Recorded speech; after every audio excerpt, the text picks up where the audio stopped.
It's another Q&A edition of Optimal Health Daily, episode 260.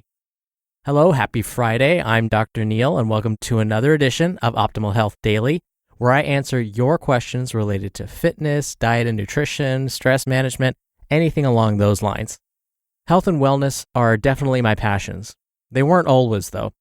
People often tell me, it's easier for you to do these healthy things, to eat right, to exercise. It's not. When I was younger, I didn't do those things. It was only until I was diagnosed with a chronic disease when I was younger that I decided to wake up and decide to finally do something about my health.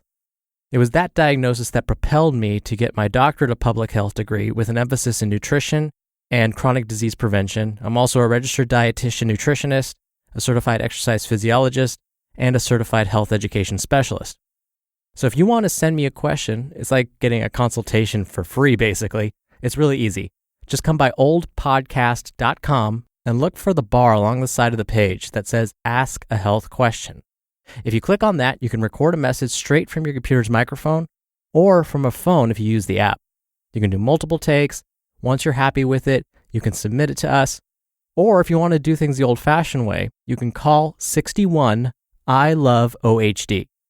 So either that or visit our website, oldpodcast.com, send in your question, and you'll be in a small special raffle to win books from us every month. Now let's hear today's question as we optimize your life.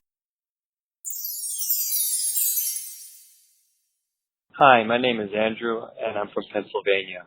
I have a question about diet and diabetes.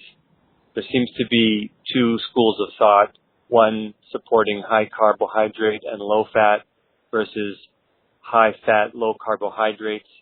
Both seem to have their supporters and detractors, and both seem to have results. What do you think about this? Thanks.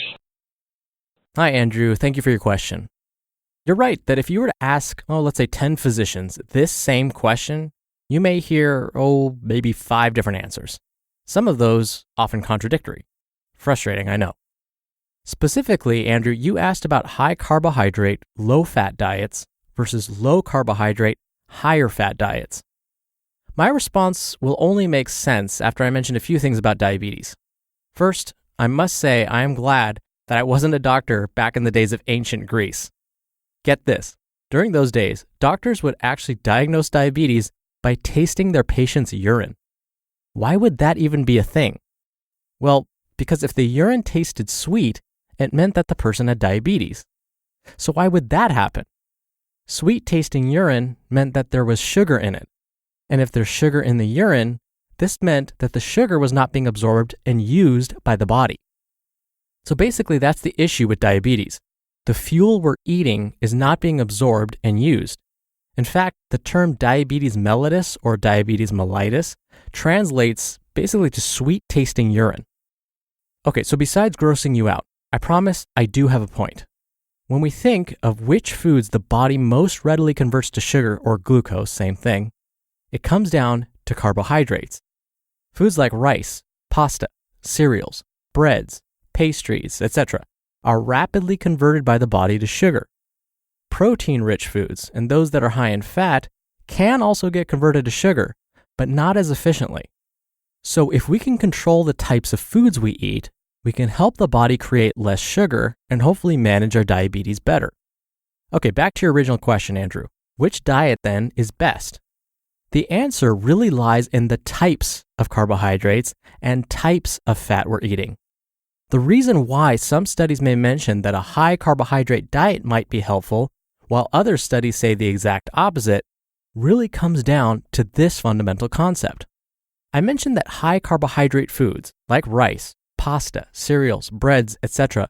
are easily converted to sugar by the body. But there's one important detail I didn't mention. The type of food is important. For example, the body converts white rice to sugar very quickly and very easily, but wild or brown rice, not so much. Whole grain pastas are not converted to sugar as quickly as white pastas. Same goes for whole grain breads as opposed to highly refined breads. So not all carbohydrate-rich foods are bad. It's the type that's most important. Note also that these less refined carbs are also higher in fiber. we're learning that fiber can help our body cells absorb sugar more easily, which is what we want. So one of the reasons you might hear that a high carbohydrate diet is beneficial for diabetes is because what they really mean to say is a diet high in whole or minimally processed carbohydrates may help manage diabetes. So what about fat? I mentioned that the body can also convert fat to sugar, just not as easily as it can carbohydrates. But, just like carbohydrates, the type of fat is most important to consider. The story regarding fat and its link to diabetes is a bit more complex. This is because it's not just about how quickly the body can convert fat to sugar. There's another factor that's even more important to consider. For example, saturated fat, the kind you usually find in large amounts in animal products like red meat and butter. Those fats actually change our bodies on a cellular level.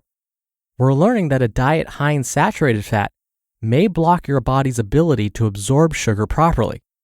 So again, with fat, it's not just about how quickly the body converts it to sugar, but instead what it does to our body cells that can affect how we use that sugar. When we look at how other fats affect our cells, we're finding that diets high in monounsaturated and polyunsaturated fats may improve our ability to process sugar. This means there will be less sugar in the urine, which is a good thing. So foods high in monounsaturated fat would be avocado and most nuts, for example. When it comes to polyunsaturated fats, there are a couple of versions of them. The most beneficial type are omega-3 fatty acids, the kind you find in cold water fish like salmon, mackerel, halibut, and trout. So let's circle back to your original question, Andrew. Which then is best for managing diabetes? A high-carb, low-fat diet or a low-carb, high-fat diet? Technically, either one. But I would respond more specifically by saying the best diets for managing diabetes would be 1.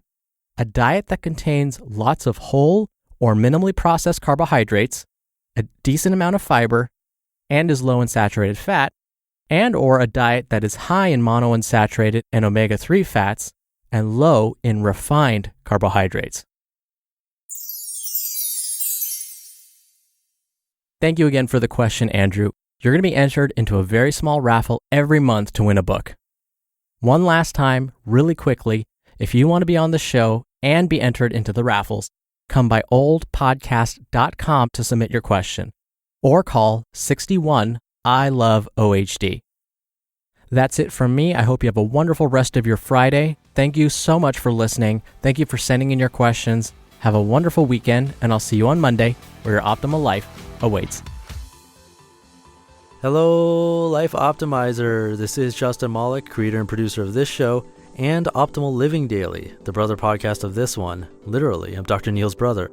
If you like the format of this show, you'll love Optimal Living Daily too, where I also read to you from blogs, but cover other topics like personal development, finance, and minimalism from bloggers like Derek Sivers, The Minimalists, Zen Habits, and many more. So for more amazing content read to you for free, come subscribe to Optimal Living Daily too, and together we'll optimize your life.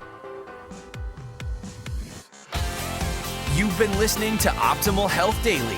Be sure to hit the subscribe button to stay up to date on each new episode, and head to oldpodcast.com. That's oldpodcast.com for a free gift, as well as more actionable tips and resources to help you maximize your potential.